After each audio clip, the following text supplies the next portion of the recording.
wabarakatuh. Selamat pagi saudara, apa kabar Anda hari ini? Kembali lagi di program Sapa Kaltim bersama saya Aulia Wulandari. Nah saudara, pada Sapa Kaltim kali ini kita akan membahas topik yang cukup menarik nih, yaitu perjuangan yang tak terlihat, depresi mahasiswa di balik skripsi. Nah, tentunya bagi saudara yang masih berstatus sebagai mahasiswa, tentunya tidak asing nih dengan yang namanya skripsi. Nah, tentunya hari ini saya juga tidak sendiri, karena hari ini kami telah mengundang narasumber kita yang sangat luar biasa, dan tidak kalah cantiknya, yaitu Ibu Aulia Ramdhani, SPSI Psikolog, selaku dosen di Program Studi Psikologi Universitas Mula Warman. Selamat pagi, Ibu. Bagaimana kabarnya hari ini? Selamat pagi Mbak Aulia yang namanya sama kayak saya ya. Iya, hari ini nama kita sama ya Ibu, sama-sama Aulia begitu.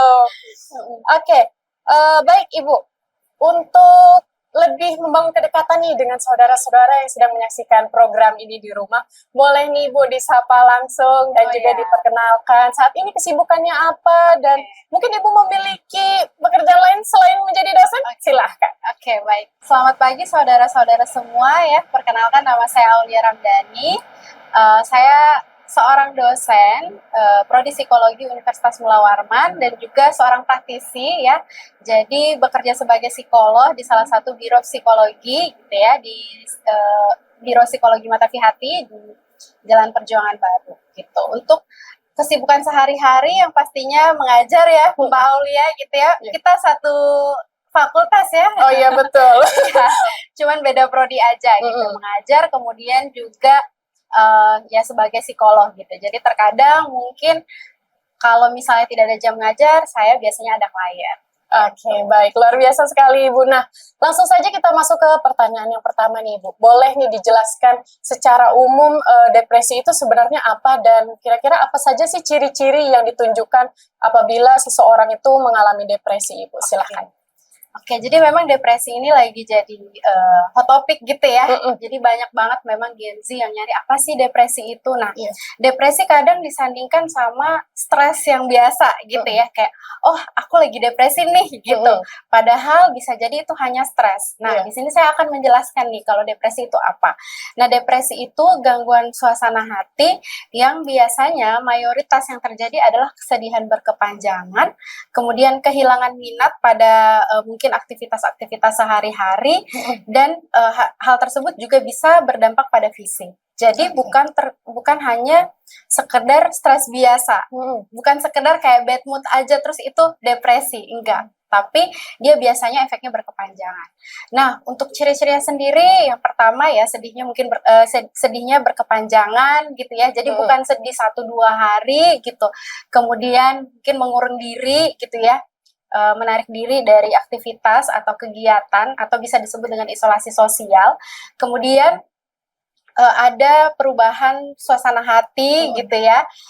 Kalau kita biasanya kita ada happy-nya gitu ya, ada sedihnya, ada khawatirnya mungkin, tapi ini benar-benar dominan itu sedih dan berkepanjangan. Kemudian ada perilaku-perilaku yang berlebihan, misalnya tidur yang berlebihan gitu, atau perilakunya malah tidurnya berkurang misalnya, atau ada juga perilaku-perilaku yang misalnya kayak makannya berlebihan atau malah makannya itu nggak makan 2 hari atau 3 hari gitu.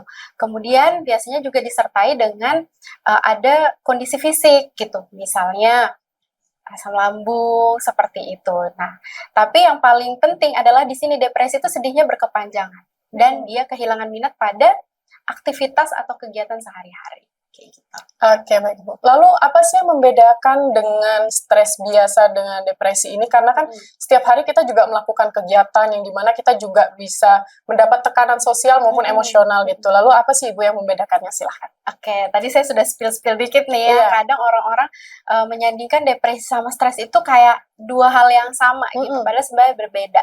Sebenarnya stres itu adalah hal yang wajar gitu. Teman-teman semua di sini pasti pernah merasa stres yang di studio ya gitu ya, pernah merasa stres gitu ya. Saudara-saudara di rumah juga pasti pernah merasa stres. Nah, stres itu biasanya sebabnya dari tekanan.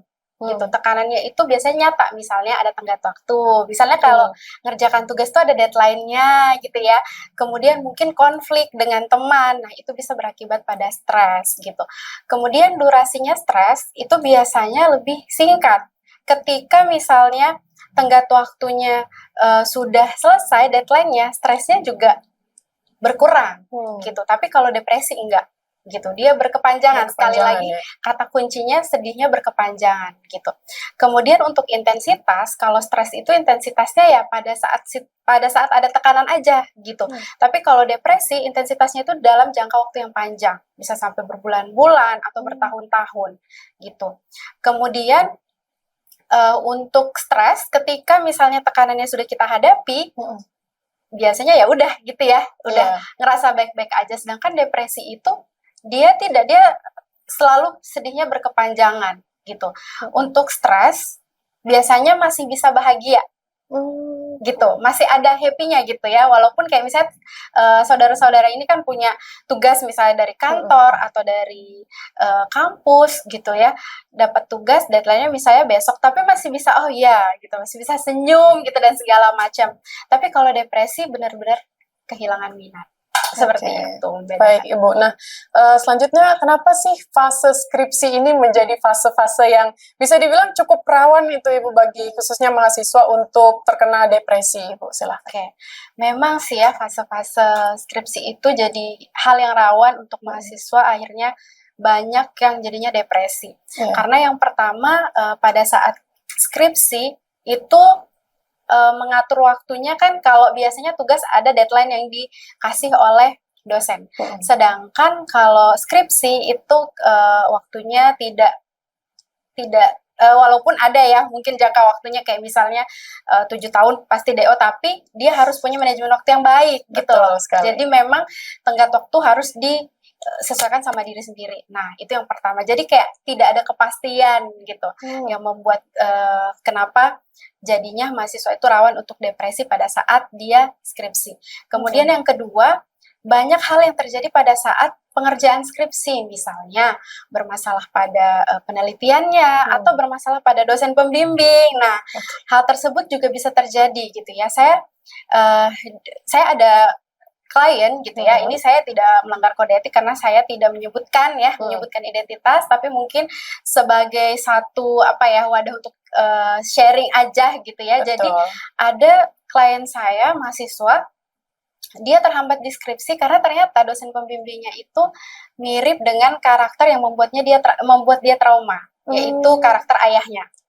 Nah, karakter dari dosen pembimbingnya ini sama, jadi memicu trauma dia. Bukan berarti dia tidak bisa mengerjakan skripsi itu, tapi karena mungkin faktor X tadi yang mungkin tidak semua orang itu dapat seperti itu, tapi salah satunya seperti itu ya. Jadi bisa jadi dari karakter dosen pembimbing. Kemudian banyak hal, misalnya pada saat penelitian terjadi tidak sesuai sama realita gitu. Kadang mahasiswa-mahasiswa yang perfeksionis gitu ya harus selalu sesuai dengan deadline. Nah, perfeksionis ini sebenarnya hal yang positif, tapi kadang menjadi negatif ketika dia tidak fleksibel gitu. Orang-orang yang perfeksionis biasanya kan pengen sesuai deadline nih, tapi kadang di lapangan itu tidak bisa. Administrasi itu kan panjang dan segala macam.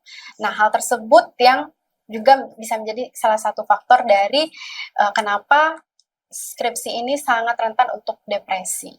Oke, baik Ibu. Luar biasa sekali ya perbincangan kita hari ini, dan semakin lama semakin menarik nih. Nah, di segmen selanjutnya kita akan membahas tantangan dan apa saja sih pengalaman yang mungkin pernah dialami Ibu Aulia selama menjadi dosen maupun seorang psikolog. Tapi jangan kemana-mana, tetap di Sapa Kaltim.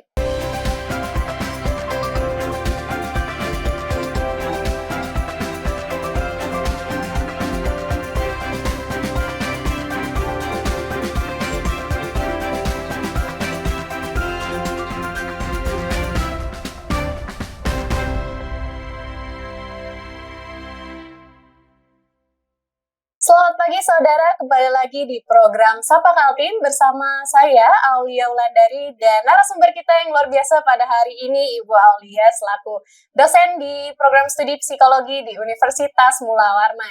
Nah tadi kan kita sudah membahas nih cukup banyak tentang apa sih itu depresi, kemudian apa juga yang membedakan dia dengan stres pada umumnya gitu ya Ibu. Nah selanjutnya saya ingin tahu lebih dalam nih Ibu tentang pengalaman apa saja sih mungkin yang pernah Ibu Aulia rasakan sebagai dosen maupun sebagai seorang psikolog. Boleh nih Ibu diceritakan pengalamannya nyata dari mahasiswa yang depresi saat mengerjakan skripsi Ibu, silahkan. Oke, nah memang ini pertanyaan cukup relate ya gitu ya, karena saya memang segmennya bukan lebih suka sih, saya memilih gitu ya, saya memilih ketika saya dapatkan itu lebih ke remaja gitu ya, mahasiswa dan segala macam. Nah, memang terkait skripsi ini saya banyak banget mendapatkan klien ya yang arahnya kecenderungannya ke arah depresi gitu. Kalau ditanya pengalamannya, saya ada beberapa klien gitu. Yang pertama, ini tidak menyebut identitas ya, gitu ya. Jadi sekali lagi tidak menyalahi kode etik gitu ya. Yang pertama ada klien saya, dia harus saya rujuk juga ke psikiater karena memang perlu untuk obat. Nah, kadang orang mikir ya, orang yang depresi karena skripsi itu karena pengetahuannya terbatas gitu. Nah, namun hal ini ternyata terjadi pada orang yang intelijensinya mungkin bisa dibilang rata-rata atau rata-rata atas gitu. Kenapa saya bilang demikian? Pada saat dia sekolah itu performa akademiknya itu bagus gitu. Dia selalu ranking dan segala macam. Dalam masa kuliahnya pun dia tidak pernah mengulang mata kuliah. Dan terhambat pada saat skripsi. Memang banyak sekali faktor. Ada yang mungkin pada saat dia skripsi itu ada masalah keluarga gitu ya, ada masalah pribadi, atau ternyata ada trauma tadi seperti yang saya spill tadi di segmen 1 gitu ya. Ternyata mungkin dosen pembimbingnya adalah sosok yang mungkin mirip dengan seseorang yang membuat dia trauma gitu. Nah, banyak memang hal-hal yang memang ketika ketika dia mungkin diskusikan dengan dosen pembimbing, dia tidak dapat titik temunya dan akhirnya memutuskan untuk ke psikolog. Dan pada saat di psikolog itu dia akhirnya mendapatkan, oh ini ternyata yang membuat saya depresi gitu ya. Salah satunya tadi ada yang saya rujuk ke psikiater karena butuh obat gitu, tapi bukan karena dia sulit gitu ya, tapi memang ada permasalahan pribadinya juga, jadi complicated banget hidup dia waktu itu gitu. Kemudian ada juga klien saya yang akhirnya memutuskan untuk tidak melanjutkan gitu, karena ternyata dia baru menyadari bahwa dia memang tidak passion aja di jurusan itu dan dia tidak ingin. Dan pada saat saya tanya, ini sayang banget loh gitu, tidak mau dilanjutkan.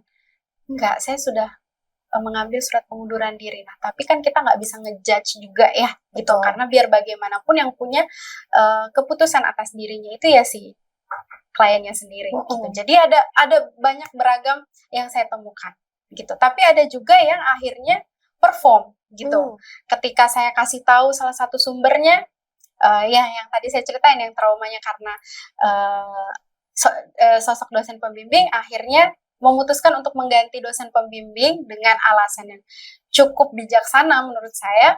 Dia menghadap ke ketua prodi dan segala macam, akhirnya dia bisa menyelesaikan. Jadi memang banyak sih terkait tadi gitu. Dan mungkin orang-orang mikir, apakah benar ya, masa sih gara-gara skripsi orang beneran depresi gitu ya? Ya beneran ada gitu di kehidupan yang nyata gitu, yang sampai konsumsi obat dan segala macam itu ada gitu. Oke, baik Ibu. Nah, boleh disepil juga nggak sih kira-kira apa aja sih tantangan yang Ibu Aulia pernah alami selama menjadi dosen dan psikolog itu menghadapi orang-orang yang terkena depresi ini? Oke, biasanya sih tantangannya yang pertama adalah ketika menghadapi orang yang depresi, tentu saja kita nggak bisa yang pertama kita harus bangun dulu insight dari dia. Sedangkan orang depresi itu kan energinya sudah down duluan gitu. Dia mau menceritakan terkait luka lamanya itu sudah kadang aduh saya ceritakan lagi gitu, sakit dan segala macam. Nah, itu yang mungkin tantangannya di awal. Tapi setelah mungkin kita dapet dapet hal yang mungkin bisa membuat dia lebih berani untuk terbuka, ya itu mungkin lebih floor aja gitu, lebih halus aja gitu masuknya. Cuman kalau dibilang tantangan, biasanya yang pertama itu tadi ya, yang pertama dia pada saat datang masih kurang fit gitu. Itu yang pertama. Terus yang kedua, ada juga klien yang denial. Denial itu artinya menolak gitu. Walaupun misalnya saya sudah memperlihatkan, ini loh sebenarnya kamu punya kemampuan begini dan segala macam. Dia denial, enggak, saya enggak bisa. Nah, itu yang menjadi tantangan untuk saya juga gitu.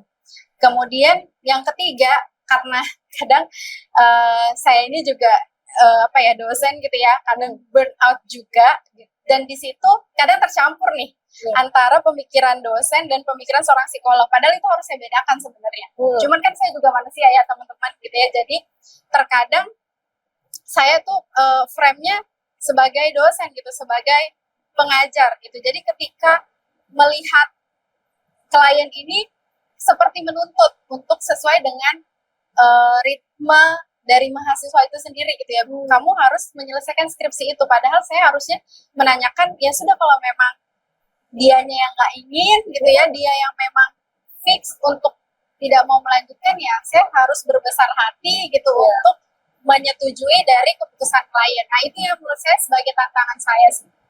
Oke, baik, luar biasa sekali. Nah, selanjutnya boleh dijelaskan juga nih Bu, kira-kira apa saja sih mekanisme pertahanan yang biasanya mahasiswa lakukan saat dia ini mulai sadar, oh sepertinya aku merasa tidak baik nih, ada yang salah gitu. Kira-kira apa sih yang bisa mereka lakukan biasanya sebelum? Oke. Yang pertama pastinya dia mahasiswa harus bisa mengatur jadwal. Itu yang pertama. Kadang kadang mahasiswa gitu ya, atau kita lah pada umumnya, ketika mencari pencapaian itu seperti harus selalu pencapaian yang besar gitu. Kayak misalnya nih, pengennya langsung bab satunya selesai gitu. Padahal sebenarnya kita harus realistis.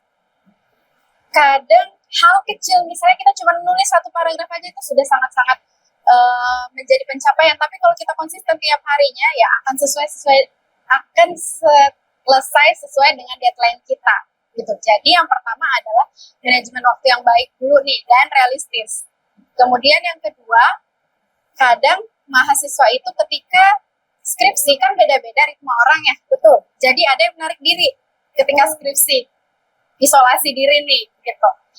Soalnya tipe orang berbeda-beda. Ada yang bisa mengerjakan skripsi itu di kafe rame-rame gitu ya, tapi ada juga yang dia harus di kosan. Ya. Nah, ketika menarik diri itu malah menjadi hal yang takutnya menjadi hal yang buruk karena dia tidak bisa mungkin sharing dengan temannya. Nah, jadi harus ada partisipasi atau kehadiran dia di dalam lingkungan sosial. Gitu. Itu salah satu mekanisme coping yang efektif pada saat mengerjakan skripsi. Jadi harus nyari support system. Karena kalau kita kerjain sendiri, itu mumet sendiri. Terkadang ketika kita sharing sama orang, oh ada dapat insight nih. Gitu. Kemudian yang ketiga, perfeksionis itu juga bisa jadi salah satu tantangan. Nah, berarti kita harus realistis nih sama keadaan. Kalau memang keadaannya tidak bisa, ya jangan dipaksakan. Gitu. Kemudian yang keempat, lakukan hal lain selain mengerjakan skripsi juga. Jadi hal yang memang disenangi, misalnya sukanya berenang, misalnya atau memasak, ya lakukan itu. Jadi misalnya ngerjain skripsi dalam 1 minggu kan ada 7 hari tuh, cari juga waktu untuk diri sendiri. Dan anggap itu sebagai self reward juga. Ketika misalnya, oh dalam 1 minggu ini aku bisa menyelesaikan bab 1 nih, gitu. Oke, di hari Minggu atau di hari Sabtu, aku ngambil space sendiri nih. Nah, itu penting. Kadang orang-orang melupakan itu. Kadang aku ngerjain skripsi aja terus mumet sendiri. Gitu.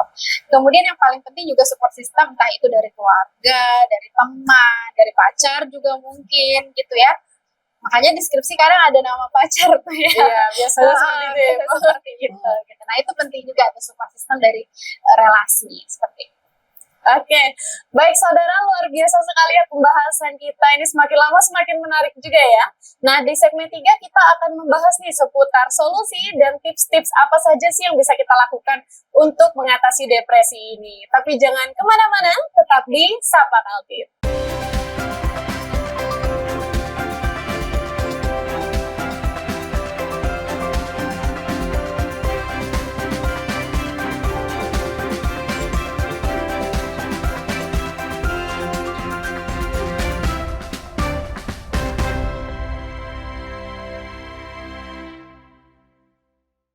Selamat pagi saudara, kembali lagi di program Sapa Kaltim bersama saya Aulia Wulandari dan narasumber kita pada pagi hari ini Ibu Aulia Ramdhani.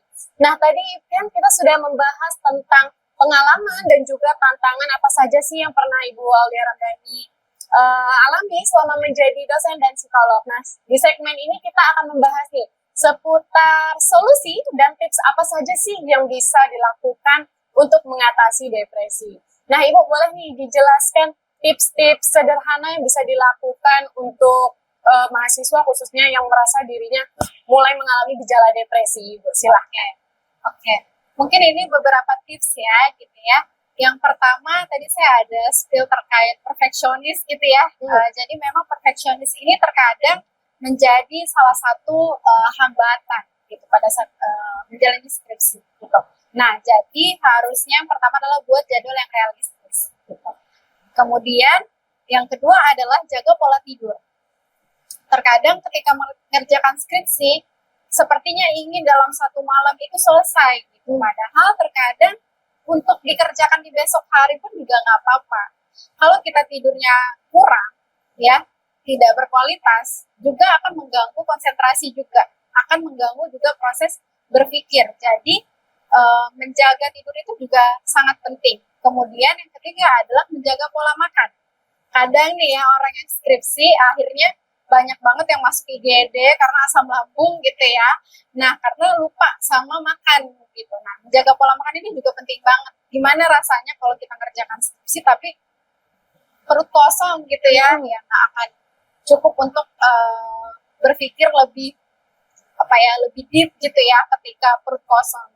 Nah, kemudian yang keempat, lakukan aktivitas-aktivitas yang disukai di sela-sela pengerjaan skripsi. Misalnya, aktivitas yang disukai tadi seperti berenang, misalnya. Jadi tetap dilakukan, jangan sampai merasa skripsi ini kayak momok gitu, yang kayaknya 1 tahun itu ya udah skripsi aja yang dikerjain. Kita tetap harus melakukan hal-hal tersebut. Kemudian, yang kelima, tetap harus bersosialisasi. Gitu. Tetap harus bercerita mungkin dengan teman.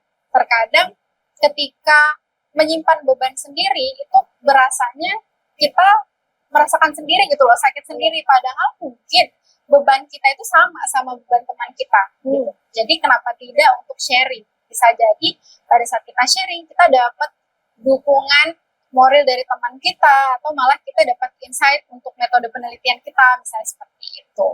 Mungkin itu ya beberapa tips terkait menjaga kesehatan mental di saat pengerjaan skripsi. Nah, boleh dijelaskan juga nggak sih Ibu langkah-langkah apa saja sih yang harus dilakukan apabila seseorang mengalami depresi gitu untuk berjuang untuk sembuh? Oke. Pertama langkah-langkah ketika mungkin ya mahasiswa sudah merasa kayaknya aku ada kecenderungan depresi nih gitu ya, dalam mengerjakan skripsi biasanya, karena ini dunia digital ya, kita tuh akan nyari tahu tuh di Google simptom-simptomnya gitu ya. Malas makan, malas mandi, misalnya seperti itu. Kemudian, oh ini ke arah depresi nih. Yang pertama harus pastikan dulu kalau informasinya itu terpercaya. Jangan sampai itu self diagnose dulu gitu. Jadi misalnya ke profesional dulu untuk memastikan ini saya masih dalam kategori normal atau saya sudah ada kecenderungan depresi atau saya sudah di depresi nih. Gitu. Jadi harus valid dulu ya, dan mungkin ke profesional gitu ya. Kemudian yang kedua, jangan menyalahkan diri sendiri. Terkadang ketika mengerjakan skripsi dirasa sulit, kita merasa diri kita yang salah gitu, kok nggak bisa-bisa gitu. Padahal bisa jadi ya banyak faktor yang lain. Gitu. Mungkin ketika kita lebih banyak sharing ternyata kita malah dapat insight-nya gitu. Jadi jangan nyalahin diri sendiri dulu. Gitu. Ketika kita nyalahin diri sendiri, makin jadi nih, karena kita ngasih makan emosi negatif kita. Gitu. Kemudian yang ketiga, mencari dukungan akademik. Dukungan akademik ini juga penting. Terkadang metode penelitiannya kah yang salah atau teorinya yang salah, itu kan dia tidak bisa nyari di lain, ya memang harus nyarinya di dosen pembimbing. Gitu. Jangan takut untuk bertemu dosen pembimbing. Tapi kalau misalnya dosen pembimbing adalah salah satu stresor, berarti harus dikomunikasikan lagi nih, apa yang kira-kira gimana strategi efektifnya. Gitu. Kemudian terakhir adalah fokus pada perawatan diri sendiri. Gitu. Ketika misalnya terdiagnos nih ada kecenderungan untuk ke arah depresi karena skripsi, oke, harus fokus sama perawatan diri dari misalnya melakukan konsultasi ke psikolog atau ke profesional. Kalau memang harus dirujuk ke psikiater dengan sambil obat, ya harus dilaksanakan seperti itu. Oke, baik. Luar biasa sekali Bu penjelasannya. Nah, saudara, tak terasa kita sudah sampai di penghujung acara nih. Kalau begitu, boleh nih Bu disampaikan closing statement sekaligus harapannya untuk saudara-saudara yang sedang menyaksikan program ini di rumah. Silahkan. Oke. Saudara-saudara, mungkin skripsi adalah suatu momok gitu ya, atau suatu hal berat yang dialami di dalam hidup, tapi percayalah skripsi itu pasti terlewati gitu ya. SKS yang teman-teman atau saudara-saudara lalui itu sebenarnya lebih banyak gitu dibanding SKS-nya skripsi ini, tapi saudara-saudara bisa melewati itu. Kenapa skripsi tidak? Jangan sampai teman-teman atau saudara-saudara di sini merasa sendiri gitu ya. Masih banyak orang yang mungkin sama sebenarnya keadaannya dengan dirinya saudara-saudara di sini. Jadi jangan merasa sendiri. Teman-teman semua punya dukungan dari keluarga, dari guru, dosen, dari profesional dan segala macam. Kemudian kita sebagai teman yang mungkin melihat teman kita sedang skripsi juga, kita harus bisa mendukung mereka. Kita ciptakan lingkungan yang kondusif dan support untuk orang-orang yang sedang berjuang menyelesaikan skripsi. Dan skripsi itu pasti terlewati teman-teman gitu, nggak mungkin enggak gitu. Jadi jangan berhenti dan jangan menyerah. Oke, baik, luar biasa sekali ya closing statement dan harapannya Ibu. Nah, saudara, demikian pembahasan kita tentang gejala depresi khususnya pada mahasiswa saat mengerjakan skripsi. Tentunya memang fase skripsi ini bisa dibilang fase yang cukup rawan ya untuk seseorang mengalami depresi. Hari ini kita belajar juga bahwasannya depresi itu seperti apa, kemudian apa saja sih langkah-langkah dan tips yang bisa kita lakukan untuk mengatasi depresi ini. Nah, mencari bantuan untuk kesehatan mental itu bukan sebuah kelemahan, tetapi itu adalah sebuah kekuatan. Karena itu, sayangi diri dan prioritaskan kesehatan mental. Saya Aulia Wulandari dan narasumber kita pada hari ini Ibu Aulia Ramdhani, MC Psikolog. Pamit undur diri, sampai jumpa di episode Sapa Kaltim selanjutnya. Selamat pagi dan sampai jumpa. Wassalamualaikum warahmatullahi wabarakatuh.